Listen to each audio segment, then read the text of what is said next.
Time now for Media Watch. A look at what's been making news in the Chinese media. Tianlong.com reports a farmer from Henan province has been awarded nearly $80,000 in compensation from the government after spending 13 years in jail on a false robbery charge. Xu Jingxiang was convicted on burglary charges and given a sentence of 16 years back in 1992. 5 years passed before a provincial procurator found discrepancies in his case and decided to ask the courts to re-examine the farmer's conviction. Xu was released in 2005 but spent another 4 years fighting for compensation. A new draft amendment to the law on state compensation finally saw lawmakers side with his case and award him compensation last week. The Southern Metropolis Daily reports that a woman has been sentenced to life in prison and had all her personal property confiscated after trafficking 10 children in southern China's Guangdong province. The 9 other people involved in the trafficking have been jailed for up to 12.5 years. 2 were granted leniency with reprieves for their minor roles, including a 73-year-old woman. The court said Xue, who operated a hair salon in the area, sold 10 children between July last year and January this year. Police have rescued 9 of the children, all of them boys. Most of them were abducted, except for one who was sold for $3,000 by his father.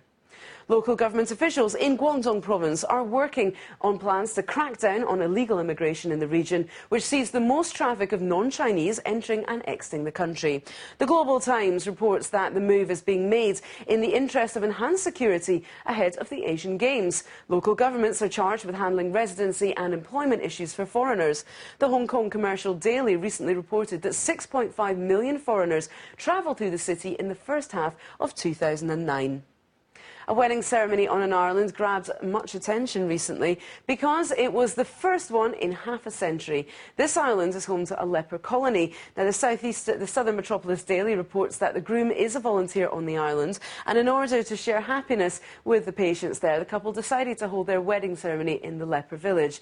They used the only 3-wheeler on the island as the wedding car. All the volunteers and villagers came to send their best wishes. The villagers chipped in and bought a pair of gold rings for the couple. And finally, the Global Times reports that a woman known for taking care of abandoned animals is retiring from her voluntary duties. Vendors at a pet market in Beijing left cats and dogs they couldn't sell outside her home.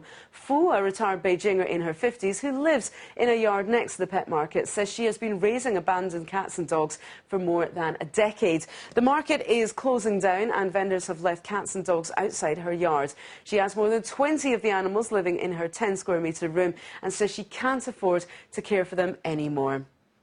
And that's today's Media Watch. Indeed, that's all for now. From the team here at BON News.